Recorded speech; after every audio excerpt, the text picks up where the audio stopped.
Hi, fourth graders. This week we are going to take a little time and do a focus on genre. And so you guys know what a genre is. A genre is a type of story or a type of, story or reading. And so the type of stories that we are going to focus on this week are pourquoi tales, which are very similar to tall tales or fables. So we are on page 610 and 611 in your hardcover reading book right now. And it says a pourquoi tales. Why do stars twinkle? How did the elephant get his trunk? Pourquoi tales are folk tales that explain how something in nature came to be. It could be a feature of an animal or a force like the sun or the wind.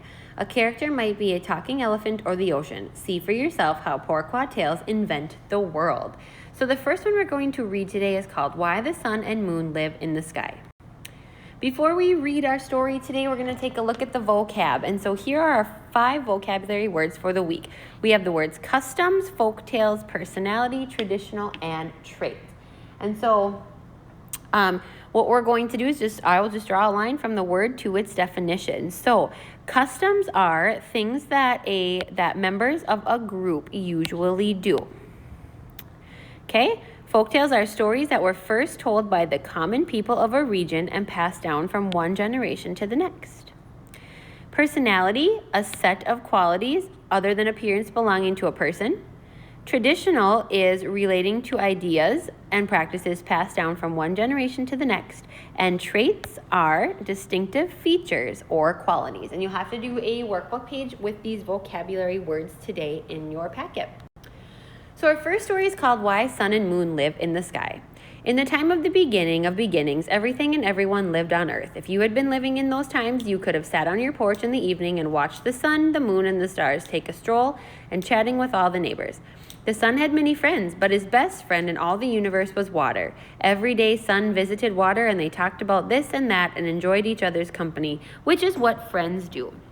There was one thing wrong with their friendship, however. Water never came to visit Sun at his house. That hurt Sun's feelings.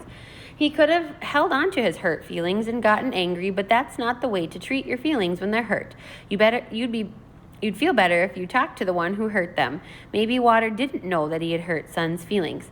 Why don't you ever visit me, Sun asked Water. I would love to visit you, Water replied, but your house might not be big enough for me and all of my relatives. I wouldn't want to force you out of your house. If you want me to visit, you must build a very, very, very, very, very, very large house. I need a lot of room. Sun went home and told his wife, the Moon, that they had to build a very, very, very, very, very large house. His friend Water was coming to visit. They set to work immediately. He sawed, she nailed, he hammered, she measured, and they built a very, very, very, very, very large house indeed. The house was so large that it took a whole day to walk from the front door to the back door. The house was so wide that when you stood on one side, you couldn't see the other side. Sun went and told Water that he could come visit now. The next morning, Water flowed up the road. Is it safe to come in, he asked when he got to the house. Please enter, said Sun and Moon, opening the door to the house they had built. Water began flowing in. With him came the fish and all the other water creatures. Soon the water was knee-deep. Is it still safe for me to come in? Of course, Sun and Moon said. More water flowed in. Soon it was halfway to the ceiling. Do you want more of me to come in? Of course, said Sun and Moon, rising to the ceiling so they wouldn't get wet and have their lights put out. More water and more water and more water flowed in. Sun and Moon had to go sit on the roof. Do you want more of me to come in? Asked Water. Sun and Moon said yes, not knowing what they were saying. More and more water poured in. With him came more and more fish and whales and sharks and seaweed and crabs and lobsters. Water covered the roof of the house and got higher and higher. The higher water rose, the higher the sun in the sky Sun and Moon had to go to stay dry. Finally, Sun and Moon were so high in the sky they weren't sure how to get down.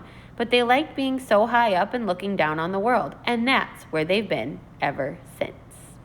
I hope you enjoyed our story today. We have 2 more pourquoi tales that we will read tomorrow and Wednesday.